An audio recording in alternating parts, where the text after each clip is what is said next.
സിന്ധു നദീതട സംസ്കാരം. സിന്ധു നദീതട സംസ്കാരത്തിൻ്റെ ഉപജ്ഞാതാക്കൾ ദ്രാവിഡരാണ്. നഗരാസൂത്രണവും നഗരവൽക്കരണവുമാണ് സിന്ധു നദീതട സംസ്കാരത്തിൻ്റെ പ്രധാന സവിശേഷത. സിസ്റ്റമാറ്റിക് ആയിട്ടുള്ള അഴുക്ക് സംവിധാനം, ഓട സംവിധാനം സിന്ധു നദീതട സംസ്കാരത്തിൻ്റെ ഭാഗമായിട്ടുണ്ടായിരുന്നു. മെസപ്പൊട്ടോമിയൻ ജനത അല്ലെങ്കിൽ സുമേറിയൻ ജനത സിന്ധു നദീതട സംസ്കാരത്തെ മെലുഹ എന്നായിരുന്നു വിളിച്ചിരുന്നത്.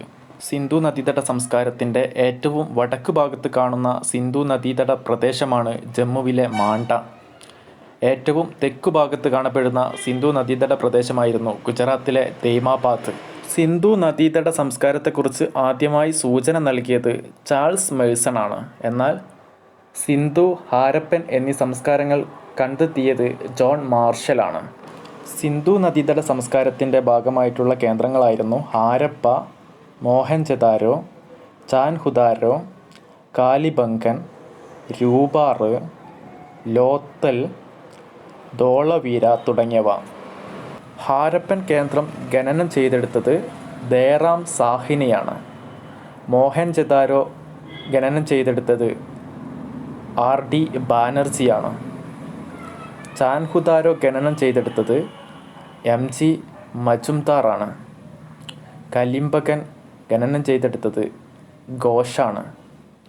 രൂപാർ ഖനനം ചെയ്തെടുത്തത് ശർമ്മയാണ്. ലോത്തൽ ഖനനം ചെയ്തെടുത്തത് SR റാവുവാണ്. ധോളവീര ഖനനം ചെയ്തെടുത്തത് RS ബിഷ്ട് ആണ്.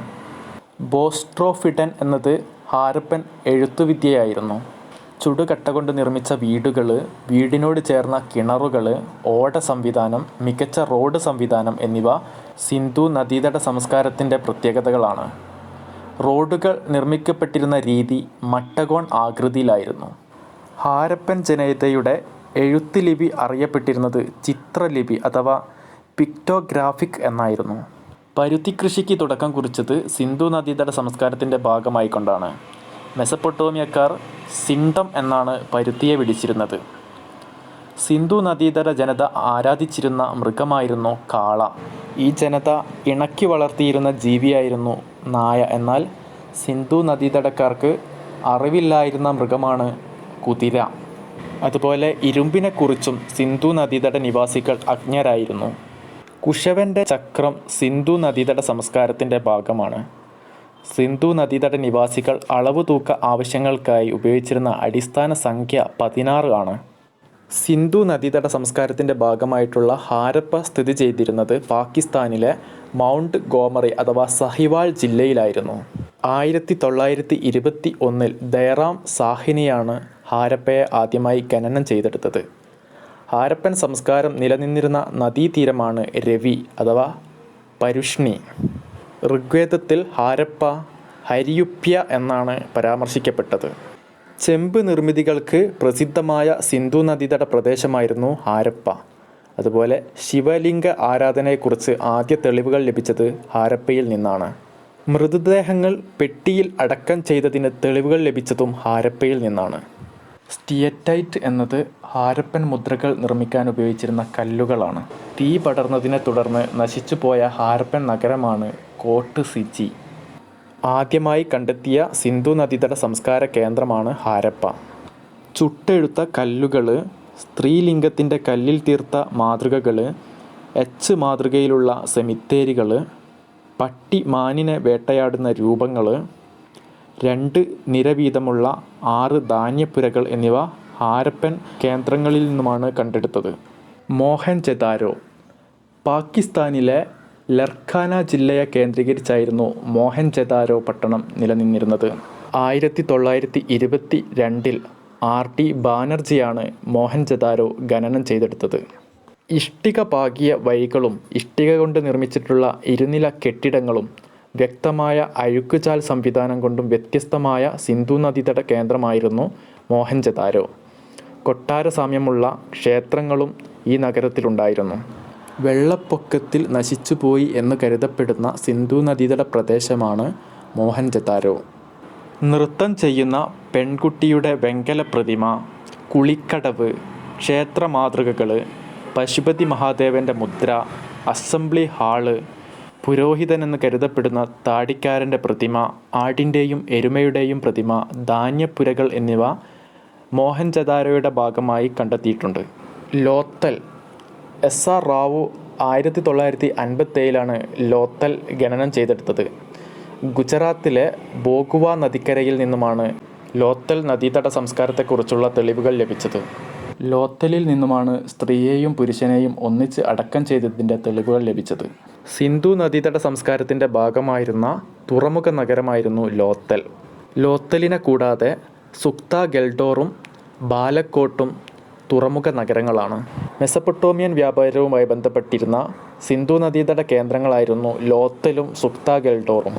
തുറമുഖം, വ്യാപാര ഭവനങ്ങൾ, Persian Gulf seal, chess board, കൂട്ട ശവമടക്കലിൻ്റെ തെളിവുകൾ, ചെമ്പിൽ നിർമ്മിച്ച നായ, ബട്ടൺ മുദ്ര എന്നിവ ലോത്തലിലെ പ്രധാനപ്പെട്ട സംഭവങ്ങളാണ്. ചാൻ ഹുദാരോ. എം ജി മജുംദാസ് 1931 ചാൻ ഹുദാരോ ഖനനം ചെയ്തെടുത്തത്. ഏറ്റവും ചെറിയ ഹാരപ്പൻ നഗരമായിരുന്നു ചാൻ ഹുദാരോ. മുത്ത് നിർമ്മാണത്തിൽ പ്രസിദ്ധമായ ഹാരപ്പൻ നഗരമായിരുന്നു ചാൻ ഹുദാരോ.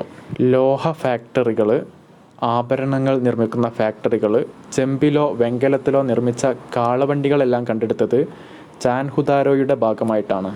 കാലിബംഗൻ.